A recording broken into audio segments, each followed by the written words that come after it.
European union சக்சஸ்ஃபுல்லா 15ஆம் கட்ட பொருளாதார தடையை வந்து பாத்தீங்கன்னா யூரோப்பியன் யூனியனோட அம்பாசிடர் வந்து பாத்தீங்கன்னா அப்ரூவ் பண்ணிக்கிறாங்க. இது எப்படி எப்படிங்கிறது தெரியல, எந்த அளவுக்கு அமல்படுத்த போறாங்க அப்படிங்கிறது தெரியல. ஆல்ரெடி போட்ட 14 கட்ட பொருளாதார தடையை எகிரி விழுந்துட்டு இருக்கிறாங்க எல்லா நாடுகளும். இந்த 15ஆம் கட்ட பொருளாதார தடை எந்த அளவுக்கு எஃபெக்டிவா இருக்கும், அதை செய்வாங்க அப்படிங்கிறது தெரியல. மேபி இதை மட்டும் ஃபாலோ பண்ணிடுவாங்களோ அப்படின்ற சந்தேகங்கள் இருக்கு. ஏன்னா இது டைரக்டா ரஷ்யாவை வந்து அஃபெக்ட் பண்ணும். பட் ஆனா இது பெருமளவில் அஃபெக்ட் ஆகுதுன்னா மூன்றாம் தர நாடுகள், அதாவது ரஷ்யாவுக்கு மறைமுகமா உதவக்கூடிய மூன்றாம் நாடுகள் இருக்காங்க இல்லையா, அந்த நாடுகள் மேல பெருமளவுல பொருளாதார தடைகள் இருக்கும். அதுல ஏகப்பட்ட கம்பெனிஸ் தனிநபர்கள் மேல லிஸ்ட் எடுத்து சாங்ஷன் போட்டிருக்காங்க அப்படிங்கிற சொல்லப்பட்டு வருது. ரெண்டாவது, இந்த ஷேடோ டேங்கிங் பண்ணுவாங்க இல்லையா, ஷேடோ டேங்கிங்ன்றது இப்ப ரஷ்யால இருந்து இப்ப கலினின்கிராட்ல இருந்து பாத்தீங்கன்னா ஒரு பொருளை ஏத்திட்டு நானு அல்ஜீரியால இருக்கிற என் போர்ட்டுக்கு கொண்டு போறேன் அப்படிங்கிறத ரஷ்யா ஏத்திட்டு வந்துருவாங்க. அவங்க வந்ததுக்கு அப்புறமா கடல்ல நடுக்கடல்ல வந்து பாத்தீங்கன்னா ஏதோ ஒரு இடத்துல நிறுத்திக்குவாங்க. வரும்போதே கொஞ்ச நேரத்துக்கு முன்னாடி ஜிபிஎஸ் ஆஃப் பண்ணிடுவாங்க. எங்க போகுது அந்த வண்டி எதுங்கெல்லாம் கண்டுபிடிக்க முடியாது. அந்த வண்டி போய் நடுக்கடல் நின்றுட்டு வேற ஒரு கப்பல் வரும், அதே இடத்துக்கு வரும். ஸோ அந்த இடத்துல வந்து பாத்தீங்கன்னா இங்க இருக்கக்கூடிய பொருட்கள்லாம் அங்க டிரான்ஸ்பர் ஆயிரும். அதுக்கப்புறமா அந்த ஷிப் வந்து பாத்தீங்கன்னா ஒரு போர்ட்ல இருந்து நாங்க இந்தியா கிளம்புறோம் அப்படிங்கிறவங்கள கிளம்பி வருவாங்க, இல்ல சீனா கிளம்புறோம் அப்படிங்கிறவங்கள கிளம்பி வருவாங்க. உதாரணத்துக்கு சொன்னேன், இப்படி செய்யறாங்கன்னு சொல்ல. ஷேடோ டேங்கிங்னா இது போல நடக்கும். இது போல பல கான்செப்ட்ஸ் இருக்கு. ஸோ அதுல நான் உங்களுக்கு ஒரு உதாரணத்துக்கு சொன்னேன். ஸோ இது போல ஈடுபட்டு இருக்கிற 48 ஷேடோ டேங்கிங் நிறுவனங்கள் மேல சாங்ஷன் போடுறாங்க அப்படிங்கிற சொல்லப்பட்டு வருது. மேபி இதெல்லாம் கூட கொஞ்சம் ஸ்ட்ரிக்டா கடைபிடிக்க வாய்ப்புகள் இருக்கு. ஏன்னா அவங்க மூலியமா பண்ணாதான் உங்களுக்கு வருமானம் வரும். சும்மா அப்படி எல்லாம் மாறி மாறி பண்ணிட்டு இருந்தாங்கன்னா எப்படி அப்படின்ற கேள்விகள் இருக்கு இல்லையா. ரெண்டாவது, ஏற்றுமதி பண்றாங்க இல்லையா, தடை செய்யக்கூடிய பொருட்கள்லாம் ஆயில்லாம் இருக்காங்களே, அதெல்லாம் வந்து ரஷ்யா கிட்ட இருந்து வாங்கி வேற ஒரு நாட்டுக்கு கொண்டு போய் கொடுக்குறாங்க இல்லையா, அந்த டேங்கர்ஸ் மேல எல்லாம் வந்து சாங்ஷன் போடுவாங்க அப்படின்னு சொல்லப்பட்டு வருது. பொறுத்து இருந்து பார்ப்போம் இது எந்த அளவுக்கு எஃபெக்டிவா இருக்குன்னு. ரெண்டாவது, ஜோ பைடன் அவர்கள் இருக்கிறார் இல்லையா, அவர் தரப்புல ரஷ்யாவோட ஆயில் ஏற்றுமதியை இன்னும் ஸ்ட்ரிக்ட் பண்ணணும் அப்படிங்கறதோட அவர் தரப்புன்னு சொல்லிக்கிறாங்க. இதுக்கப்புறம் வரும் காலங்கள்ல ட்ரம்ப் அவர்கள் வந்து நியாயப்படுத்தினாலும் ஆச்சரியப்படுறதுக்கு இல்ல. ரஷ்யா வந்து பாத்தீங்கன்னா அமைதியா இருக்குன்னா அமைதியாவே இருக்க மாட்டாங்க, உக்ரைனை பிடிச்சி அடிக்கிறாங்க. அந்த ஒரு காரணத்தினால உக்ரைனுக்கு ரஷ்யாவுக்கு உதவுற நாடுகள் எல்லாமே அநியாயம் பண்ற நாடுகள். அதனால எல்லாத்து மேலேயும் சாங்ஷன் போடுங்க. அதாவது சாங்ஷனை ஏத்துக்காத நாடுகள் மேல சாங்ஷன் போடுங்க, டாரிஃபை இன்க்ரீஸ் பண்ணுங்க அப்படின்னு சொன்னாலும் ஆச்சரியப்படுறதுக்கு இல்லையா அப்படிங்கிறது போல இருக்கு. ஸோ பொறுத்து இருந்து பார்ப்போம் என்ன மாதிரியான முடிவுகளை அவங்க எடுக்க போறாங்க. ஏன்னா இப்ப ட்ரம்ப் அவர்களுக்கு வேற வழி இல்லை. செகண்ட் ஃப்ரண்ட் ஓப்பன் ஆயாச்சு. ஏன்னா இப்ப துருக்கி வந்து பாத்தீங்கன்னா தர்ரும் அடி கொடுத்துட்டு இருக்காங்க இந்த சிரியாவோட டெமோக்ரேட் போர்ஸுக்கு. ஆண்டனி பிளிங்கன் அவர்கள் இருக்கிறார் இல்லையா, தற்போதைய ஆளுகின்ற அரசாங்கமான அமெரிக்காவோட செக்ரட்டரி ஸ்டேட் ஆண்டனி பிளிங்கன் அவர்கள் இருக்கிறார் இல்லையா, இந்த வாரத்துக்குள்ள போய் துருக்கியில மீட் பண்ண போறாங்களாமா. இங்க பாருங்க, சண்டை வேண்டாம், மியூச்சுவலா டிப்ளமசியா பேசி தீர்த்துக்கலாம் அப்படிங்கிற சொல்லியிருக்காங்க. ஏன்னா ட்ரம்ப் அவர்கள் வந்து ட்ரில் பேபி ட்ரில் அப்படிங்கிற சொல்லியிருந்தாரு. எதுக்கான ஆயிலுக்காக தான். ஏன்னா ஆயில் ரிசர்வ் நம்ம சொல்லியிருந்தோம் இப்படி இருக்கும், சரக்குன்னு கீழே இறங்கி இருக்கும் இல்லையா. ஆயில் ரிசர்வ் பெருமளவுல அமெரிக்கா கிட்ட கம்மியா இருக்கு. அமெரிக்காவுக்கு ஆயில் தேவை. பெருமளவுல வந்து பாத்தீங்கன்னா அதை எக்ஸ்ப்ளாய்ட் பண்ணிட்டாங்க. இப்ப இருக்கக்கூடிய ரஷ்யா உக்ரைன் பிரச்சனை எல்லாம் மற்ற சிக்கல்கள்னால அதை செஞ்சுட்டாங்க. இப்ப அமெரிக்கா ரிசர்வ்ஸை ரெடி பண்ணி ஆகணும். ரெண்டாவது அவங்களுக்கு வேணுங்கிற சப்ளைஸை ரெடி பண்ணி ஆகணும். இப்போதைக்குன்னு பார்த்து குர்திஸ்தான்ல இருக்கக்கூடிய ஆயில் கிணறுகள்லாம் தான் கட்டுப்பாட்டுக்குள்ள கொண்டு வரணும்னு எர்டகன் அவர்கள் நினைக்கிறாரு அப்படின்ற கேள்விகள் இருக்கு. ஏன்னா இப்ப டைரஸோர்லாம் முழுவதும் கட்டுப்பாட்டுக்குள்ள எடுத்துட்டாங்க. ரிபல்ஸ் அப்படிங்கிறாங்க, என்ன ரிபல்ஸ்ன்னு தெரியல. ஸோ அவங்க அங்க எடுத்துக்கிட்டாங்க. ஆனா வந்து பாத்தீங்கன்னா இஸ்ரேல மட்டும் வந்து பாத்தீங்கன்னா யாரும் எதுவும் சொல்லல. 20 கிலோமீட்டர் தொலைவில் இருக்காங்க இல்லையா. ஸோ அது வந்து மற்ற இடங்கள்லாம் வந்து பாத்தீங்கன்னா அவங்க வந்துட்டு இருக்காங்க. இதுக்கான காரணங்கள் என்ன, ஏன் என்ன ஏதுங்கிறலாம் அந்த நம்ம சிரியாக்குள்ள நடக்கக்கூடிய விஷயங்கள் தனியா ஒரு இதா பார்த்துட்டு இருக்கோம் இல்லையா, பார்ட் அது அந்த டைம்ல பார்க்க ஆரம்பிச்சலாம். பட் இப்போதைக்கு வந்து பாத்தீங்கன்னா மிக பெரும் தாக்குதல்கள் சிரியாக்குள்ள நடந்துட்டு இருக்கு. துருக்கி வந்து பாத்தீங்கன்னா டைரிசர்லாம் பிடிச்சிட்டாங்க. இது போல நடக்கிறதுனால ட்ரம்ப் அவர்கள் வந்து பாத்தீங்கன்னா சிரியால இருக்கக்கூடிய 100% எண்ணெய் கிணறுகளும் அவங்க கட்டுப்பாட்டுக்குள்ள கொண்டு வரணும் அப்படிங்கிற நினைக்கிறாங்க. விடக்கூடாது, எல்லாத்தையும் நம்ம கட்டுப்பாட்டுக்குள்ள எடுத்துக்கலாம் அப்படிங்கிற துருக்கி நினைக்கிறாங்களா அப்படின்னு தெரியல. சோ அங்க ஒரு மிக பெரும் சண்டை இருக்கு அப்படிங்கிற மாற்று கருத்து இல்ல. அதே நேரத்துல ஜோ பைடன் அவர்கள் இருக்கிறார் இல்லையா, அமெரிக்காவோட தற்போதைய அதிபர், தொடர்ந்து ஏகப்பட்ட விஷயங்கள் இப்ப அவர் தொடர்ந்து வரக்கூடிய செய்திகள் இல்ல. அவர் என்ன செஞ்சுக்கிறாருன்னா சீக்கிரட்டா நேஷனல் செக்யூரிட்டிக்காக ஒரு மெமோ எழுதியிருக்காரு. அந்த மெமோ வந்து ரொம்ப ரகசியமா வச்சிருக்கப்படும். அந்த மெமோ எப்போ எங்க போகும் அப்படின்னா அடுத்த அதிபர் வந்து பதவி ஏற்பார் இல்லையா, அப்ப அவருக்கு ரகசியமா கொண்டு போய் நாங்க அப்படிங்கிறதோட கொடுப்பாங்க. ஸோ அப்படி கொடுக்கும்போது அந்த மெமோல என்ன இருக்கு, இப்ப வந்து பாத்தீங்கன்னா ஈரானா இருக்கட்டும், ரஷ்யாவா இருக்கட்டும், சைனாவா இருக்கட்டும், நார்த் கொரியாவா இருக்கட்டும், ரொம்ப ஒருங்கி இணைஞ்சிருக்காங்க இல்லையா? இவங்களோட ஒற்றுமையை எப்படி சீர்குலைக்கலாம் அப்படிங்கிறதுக்காக அதுல வந்து ரகசியமே அதை எழுதிக்கிறாங்களாமா. சோ அதை வந்து ட்ரம்ப் அவர்கள் கடைபிடிக்கும் பட்சத்துல அப்படியே நறுக்கிடலாம் எல்லாத்தோட நட்புகளையும் அப்படிங்கிறது போல அதுல எழுதியிருப்பார் போல தெரியுது. சோ என்ன நடக்குது? ட்ரம்ப் அவர்கள் அதை படிச்சு கசக்கி போட போறாரா, இல்ல அப்படியே உள்ள கிரகிச்சுக்கிட்டு அதை செயல்படுத்த போறாரா அப்படிங்கறத பார்த்தோம்னா. ரெண்டாவது வந்து பாத்தீங்கன்னா F-16 பெருமளவுல உக்ரைனை கொடுக்குறாங்க. இது போல செய்திகள்லாம் வந்து இல்லையா? செகண்ட் பேட்ச் கூட சமீபத்துல டெலிவரி ஆச்சு. டெலிவரி ஆச்சு, மெயின்டைன் பண்ண வேண்டியதா இருக்குது. மெயின்டைன் பண்றதுக்கு ஏகப்பட்ட காசு வேணும், உக்ரைனுக்கு காசு வேணும் இல்லையா? ஏன்னா அதிகமான வெப்பன்ஸ் பண்ணிட்டு இருக்காங்க. ஏன்னா இப்ப கூட வந்து பாத்தீங்கன்னா உக்ரைனோட ஃபாரின் மினிஸ்டர், ஃபினான்ஸ் மினிஸ்டர் கிட்ட இருந்து ஒரு ஸ்டேட்மெண்ட் வந்திருக்கு. என்ன அப்படின்னா, அமெரிக்கா மட்டும் எய்டு கொடுக்கறது நிப்பாட்டிட்டாங்கன்னா 6 மாசம் தான். அவர் எப்படி சொல்லிக்கிறாங்கன்னா 6 மாசம் வரைக்கும் சமாளிக்க முடியும்னு இருக்காங்க. ஆனா ரஷ்யா தரப்புலாம் 6 மாசம் தான் சமாளிக்க முடியுங்களாமாங்க அப்படிங்கறதோட அவங்க தரப்புல இருக்கா. அப்ப 6 மாசத்துல முடிஞ்சிச்சா அப்படின்ற கேள்வி இருக்குல்ல. இல்ல இல்ல இல்ல இல்ல அப்படிலாம் யோசிக்காதீங்க. ஏன்னா இமானுவேல் மேக்ரான் அவர்கள் போலாண்டுக்கு வந்துக்கிறாரு. போலாண்டுல வந்து 8000 வீரர்கள் அப்படின்னு அரசு பேசிக்கிறாங்க. பிரான்ஸ் வந்து இப்ப ஆளுங்களை அனுப்புறதுக்கு ரெடியா இருக்கிறாங்க. ஸோ அவருக்கு துணையா வந்து பல நாடுகளுக்கு சேரணும். ஸோ அதுக்காக போலாண்டு கிட்ட வந்து பேசிக்கதா சொல்லப்பட்டு வருது, செய்திகள் வருது. பட் ஆனா உள்ள அரசல் புரசலா பேசிக்கக்கூடிய வதந்திகள் என்ன அப்படின்னா, நாங்க ஆளுங்களை அனுப்புறோங்க.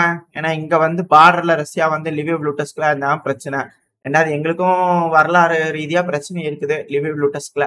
ஸோ அதனால வந்து ஆளுங்களாம் அனுப்புறோம். பணம் பணம் ஆகுமே, ஏகப்பட்ட செலவாகுதுங்க. அது யாருங்க ஏத்துக்கிறது அப்படிங்கிறது போல இருக்கு. ஏன்னா இப்ப ஜெலன்ஸ்கி அவர்கள் வந்து பாத்தீங்கன்னா அந்த 18 வயசா குறைக்கலான்னு மொபைலைசேஷனுக்கு இருக்கு இல்லையா? அந்த சட்டத்தை வந்து அவர் ஏத்துக்கல. ஏன் அப்படின்னா ஆல்ரெடி இருக்கிறவங்களுக்கே ஆயுதம் இல்ல. அதை கேட்டாலே தரமாட்டேறீங்க. அதை காம்பன்சேட் பண்றதுக்கு ஆளுங்களால கொண்டு வைக்க முடியாது. ஏன்னா அவர் செஞ்சுட்டாருன்னு வச்சுக்கோங்க, அவ்வளவுதான், சோழி முடிஞ்சது. மக்கள்லாம் அடுத்த முசோலினிக்கு செஞ்சாங்க இல்லையா இட்டாலியில, அது போல செஞ்சிருவாங்களோ அப்படின்னு ஒரு பயம் வந்துருச்சோ என்னமோ தெரியல ஜெலன்ஸ்கி அவர்களுக்கு. அதை செய்யல. ஜெலன்ஸ்கி அவர் நல்ல வேலை இப்பவாச்சும் கொஞ்சம் சுதாரிச்சுக்கிட்டாரு அப்படிங்கிறது எனக்கு தோணுது. மேபி அந்த நாட்டுக்கு ஏன்னா அவர்கிட்ட சொல்றாரு ஆளுங்க இருக்காங்க, ஆனா ஆளுங்களுக்கு வேணுங்கிற ஆயுதம் இல்லை அப்படிங்கிறது போல.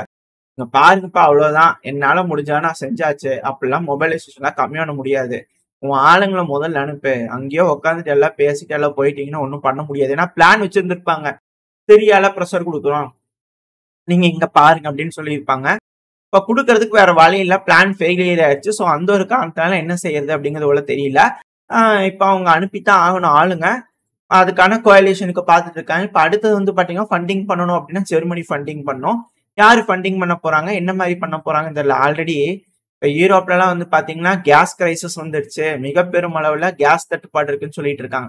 நம்ம கொஞ்ச நாளைக்கு முன்னாடி வந்து பாத்தீங்கன்னா ஒரு 6-7 மாசத்துக்கு முன்னாடி சொல்லியிருப்போம். ஏன் வந்து யூரோப்பியன் யூனியன் எல்லாம் திவால் ஆகுது அப்படின்னு விளையாட்டுக்கு சொல்லியிருப்பேன். இப்பவும் விளையாட்டுக்கு தாங்க. அசுல் புசுலா பேசிட்டு இருக்க வதந்திக தான். நீங்க பாட்டுக்கு அது சீரியஸா நம்பிக்காதீங்க, அதெல்லாம் வதந்திகள். உங்களோட விழிப்புணர்வுக்காக கொடுக்குறோம், அவ்வளவுதான், சரிங்களா? அது என்ன சொல்லியிருந்தேன் அப்படின்னா, இப்போ ஜம்முன்னு 3 வேளை சாப்பிட்றதுக்கு சாப்பாடு, செய்யறதுக்கு வேலை, போயிட்டு வர்றதுக்கு காருன்றதுன்னா வா போருக்கு போலான்னு கூப்பிட்டா யாரோ வருவாங்களா? திவாலாக்கி எல்லாத்தையும் ஒரு விஜய் படத்துல சொல்லுவாங்களே, காதுல இருந்து புகை வரணும் அப்பதான் செய்வாங்கட்டு. அது போல வந்தாதானே போருக்குவான்னு கூப்பிட்டா வருவாங்க. அதனால திவால் ஆகுறாங்களா? பல கம்பெனிகளும் திவால் ஆக்கப்படுகிறதா அப்படிங்கறது போல சொல்லியிருப்பேன். சும்மா விளையாட்டுக்காக சொன்னேன். அது வந்து பாத்தீங்கன்னா இப்ப மேலும் அது ரொம்ப வேகமா நடக்குதா அப்படின்ற கேள்விகள் வருது. சோ அப்படி போல நடக்குது அப்படிங்கிற பட்சத்துல இந்த நாடுகள்லாம் போருக்கு போலாம் அப்படின்னு கூப்பிட்டா வந்துருவாங்களா அப்படின்ற கேள்விகள் இருக்கு. ஏன்னா அனுப்பித்தான் ஆகணும். ஏன்னா ஒரு நாளைக்கு முன்னாடி வந்து பாத்தீங்கன்னா புட்டின் அவர்களோட ரஷ்யாவோட foreign intelligence chief, spies chief இருக்கிறார் இல்லையா? சோ அவர் தரப்பு வந்து சமீபத்துல அவர் பேசியிருந்தார் ரஷ்ய அதிபர் விளாடிமிர் புட்டின் அவர்கள் கூட. அதோட டிரான்ஸ்கிரிப்ஷன் வெளியே வந்திருந்தது. அவர் பேசும்போது என்ன சொல்லியிருப்பாருன்னா, இந்த ஸ்பெஷல் மிலிட்டரி ஆபரேஷன்ல வந்து பாத்தீங்கன்னா நம்ம கோலை வந்து நம்ம அச்சீவ் பண்றதுக்காக போறோம். அதாவது இது வரைக்கும் இந்த பிரச்சனை ஆரம்பிச்ச நாள்ல இருந்து இப்ப வரைக்கும் ரஷ்ய தரப்புல யாருமே இது போல ஸ்டேட்மெண்ட்டா சொன்னதே இல்லை. நம்ம என்ன எதிர்பார்த்து உக்ரைனுக்குள்ள போனோமோ அதை அடையறதுக்கான தருணம் வந்துருச்சு, அச்சீவ் பண்றதுக்கான நேரம் வந்துருச்சு அப்படிங்கிறது போல ரஷ்ய தரப்புன்னு சொல்லிக்கிறாங்க. வெடிக்கான ஓசைகளுக்கா வீழ போகுது, அது சுத்தி வளைச்சிட்டாங்க ரஷ்ய தரப்பு வந்து. ஒரு சில வாரங்கள்ல ரஷ்யாவோட கட்டுப்பாட்டுக்குள்ள வெடிக்கான ஓசைகளுக்கா வந்துடும். ஸோ அது வந்துருச்சுன்னா மிக பெருமளவுல லித்தியம் டெபாசிட்ஸ் எல்லாம் வந்து பாத்தீங்கன்னா ரஷ்யாவோட கட்டுப்பாட்டுக்குள்ள வந்துடும். மைன்ஸ், கோல்ஸ் எல்லாம் இருக்கு இல்லையா, கோல் மைன்ஸ் எல்லாம். ஸோ அதெல்லாம் பெருமளவு ரஷ்யாவோட கட்டுப்பாட்டுக்குள்ள வர ஆரம்பிச்சிச்சு. ஸோ இழப்புகள் வந்து பாத்தீங்கன்னா பெருமளவுல உக்ரைனுக்கு இருக்குன்ற பட்சத்துல ரஷ்யாவுக்கு வந்து பாத்தீங்கன்னா அதுல ஆடட் அட்வான்டேஜ் தான். ரெண்டாவது ஃப்ரண்ட் லைன்ஸ் தான் வந்து பாத்தீங்கன்னா பெருமளவுல கிராஸ் பண்ணி வந்துட்டாங்க. அதுக்கப்புறம் டிஃபென்ஸ் லைன்ஸ் இல்ல. ஸோ அதனால டினிப்பர் ரிவர் வரைக்கும் முன்னேறி போனாலும் ஆச்சரியப்படுறதுக்கு இல்லை. இதை நம்ம தொடர்ந்து சொல்லிட்டு தான் இருக்கோம். பட் ஆனா கள்ளத்தோட யதார்த்தமான உண்மை இதுதான். ஸோ இந்த ஒரு காரணத்தினால கூட இவரு அந்த நெருஷ்கின் அவர்கள் இருக்கா இல்லையா, அவர் பேர் கொஞ்சம் காட்டவில்லை, ஸ்பை சீஃப்னு சொல்லுவாங்க, ரஷ்யாவோட ஸ்பை சீஃப். ஸோ அவர் வந்து பாத்தீங்கன்னா சொல்லியிருப்பாரு, இது கூட வந்து பாத்தீங்கன்னா உக்ரைனோட ராணுவ வீரர்கள்லாம் முடிஞ்சிட்டாங்க. இப்ப இதுக்கப்புறம் வந்து பாத்தீங்கன்னா 1,00,000 வீரர்கள் 1,00,000 வீரர்கள் யூரோப்பியன் யூனியன்ல இருந்து வரலாம் உக்ரைனுக்குள்ள. அதை நம்ம அப்ராப்ரியேட்டா எப்படி ஹேண்டில் பண்ணுமோ பண்ணிக்கலாம் அப்படிங்கிறது போல அவர் தரப்புல இருந்து எதிர்பார்க்கிறதா சொல்லியிருக்கிறாரு. புட்டின் அவர்கள்கிட்ட சொல்லியிருக்கிறாரு. ஸோ இப்ப எம்மானுவேல் மேக்ரான் அவர்கள் போய் போலாண்டு கிட்ட பேசியிருக்காங்க. ஸோ எல்லாம் ரெடி பண்ணியிருக்காங்க அப்படின்னா ஆல்ரெடி டிசைட் பண்ணி முடிவு பண்ணதான், என்னப்பா பண்ணிக்கலாமா அப்படின்னு ஃபைனலா என்ன கன்ஃபார்ம் பண்ணிக்கிறதுக்காக செய்யறாங்களா அப்படிங்கிறது தெரியல. ஸோ இது போல விஷயங்கள்லாம் இங்க நடந்துட்டு இருக்கு. ஸோ பார்ப்போம். ரஷ்ய தரப்பு வந்து பெருமளவுல எதிர்பார்க்கிறாங்க. அதை செஞ்சு கொடுப்பாங்களா உக்ரைனுக்கு, இல்ல உக்ரைன் வேற வழி இல்லாம 6 மாசத்துல பிரச்சனையெல்லாம் முடிச்சிருவாங்களா அப்படிங்கிறது தெரியல. ஸோ என்ன நடக்க போகுது அப்படிங்கிறத பொறுத்து வந்து பார்த்தலாம். அடுத்தது அப்படியே நம்ம பெலருஸ்குள்ள வந்துட்டோம்னா, அவரு சமீபத்துல வந்து பாத்தீங்கன்னா ஒரு வீடியோ பதிவோட பார்த்திருப்போம். சும்மா விளையாட்டுத்தனமா நான் ஒரிஸ்னிக் மிசைல் எல்லாம் கேட்பேங்க அப்படிங்கிற சொல்லியிருந்தார். அதுக்கப்புறம் டிசம்பர் 6 புட்டின் அவர்கள் பெலருஸ்க்கு போகும்போது ஸ்டேஜ்டு தான் தெரியுது, ஸ்கிரிப்டட் தான்ட்டு. அப்போ உட்காந்து பேசும்போது ரொம்ப கிரிட்டிக்கலா இருக்குங்க, நம்ம ஊர்ல எல்லாரும் வந்து ட்ரில் பண்ணிட்டே இருக்கிறாங்க, ரொம்ப சிக்கலா இருக்கு. அதனால ஒரிஸ்னிக் மிசைல் வந்து பாத்தீங்கன்னா வச்சுக்கலாங்களா, அதாவது நானே வந்து ஏதாவது ஒரு பிரச்சனை பண்ணேன், ஏன்னா இது அணு ஆயுதம் மில்லி இல்ல, எந்தெந்த டார்கெட் வேணுமோ அதை நானே செலக்ட் பண்ணி பட்டன் அமுக்குனா போய் உழுகுற மாதிரி கொடுங்க எனக்கு அப்படின்னு அது போல அவர் கேட்கறதுக்கும் 2025 தான்ப்பா தர முடியும், சீரியல் ப்ரொடக்ஷன்லாம் அப்போ போயிடும், அப்போ கொடுக்குறேன் அப்படிங்கிறது போல ரஷ்ய அதிபரான விளாடிமிர் புட்டின் அவர்கள் சொல்ல. இப்ப இவரு 30 சைட் பார்த்து வச்சாச்சுங்க, இடம்லாம் பார்த்து ரெடி பண்ணி வச்சாச்சு, ரெடியா இருக்குது, வந்து ஆண்டனா மிசைல் வச்சிருங்க, அது இந்த டவர் வைக்கிற மாதிரி மிசைல் வச்சிடலாங்க, 30 இடம் நல்லா ரெடி பண்ணி வச்சிருக்கேங்க, நல்லா கூட்டி பெருக்கி நல்லா ரெடி பண்ணி வச்சுக்கிறேன், எல்லாம் சீரமைச்சு வச்சிடலாம், 30 இடத்துல வச்சிடலாம் அப்படிங்கிறாங்க. இப்ப அது மிக பெரும் பேசுப்பொருளா மாறி இருக்கு. இதே 2025 வந்து பாத்தீங்கன்னா இன்னும் செய்யவே இல்லை, அமெரிக்கா கிட்ட அப்படி ஒரு ஆயுதமே இல்லை. பட் இருந்தாலும் வந்து பாத்தீங்கன்னா ஜெர்மனில ஒரு ஆயுதத்தை கொண்டு வந்து வைப்போம் அப்படிங்கிற சொல்லியிருந்தாங்க இல்லையா. இப்ப ரஷ்யா வந்து ப்ரொடக்ஷன்ல இருக்கு, வந்துரும் வச்சிடலான்னு இவர் இடம்லாம் ரெடி பண்ணிட்டாரு. ஜெர்மனிலயா வைக்கிறீங்க நீங்க, வைக்கிறோம் பாருங்க பெலரூஸ்ல அப்படிங்கிறது போல. ஸோ இருதரப்புலையும் மாறி மாறி அந்த இதுங்கிறது இருக்குதான் செய்யுது. இது அப்படியே ஒரு லிமிட்லயே இருந்துச்சுன்னா பரவாயில்ல, பட் பெருமளவுல எஸ்கலேஷன் ஆகுதும் போது கொஞ்சம் சிக்கலா மாறிடும். ஸோ எப்படி ஹேண்டில் பண்ண போறாங்க உலக தலைவர்கள்லாம் பேசி ஒரு முடிவுக்கு வருவாங்களா இல்ல எப்படி அப்படிங்கிறது போல தெரியல. பார்ப்போம், பேசி முடிவுக்கு வந்துட்டாங்கன்னா பரவாயில்ல. ஏன்னா பல பிராந்தியங்களையும் இது வெடிக்க போகுது. இந்த தடவை சவுத் அமெரிக்கா கூட விட்டு வைக்க போறது இல்ல, சவுத் அமெரிக்கால ரெடி ஆயிட்டாங்க, அங்க அணிகள் பிரிஞ்சிருச்சு அப்படிங்கிறது போல போலியான உளவு தகவல்கள்லாம் வந்துகிட்டு இருக்கு. அதுவும் போர்க்காலத்துக்கு தயாராயிட்டு இருக்கு சவுத் அமெரிக்காவும் அப்படிங்கிற மாற்று கருத்து இல்ல. ரெண்டாவது, புருடா இன்டெலிஜென்ஸ் விங் எப்பவுமே கொடுக்கக்கூடிய போலியான தகவல் தான், அவங்களோட விழிப்புணர்வு பர்பஸ்க்காக தான். அதாவது சரியா முடிஞ்சிருச்சு, அடுத்தது எஜிப்ட் தான் அப்படிங்கிறதோட சொல்லப்பட்டுட்டு வருது. எஜிப்ட் தானா அப்படிங்கிறது போல பார்ப்போம், அடுத்தது எஜிப்ட் தான். சரி பார்த்தலாம் என்ன நடக்க போகுது அப்படிங்கிறது போல.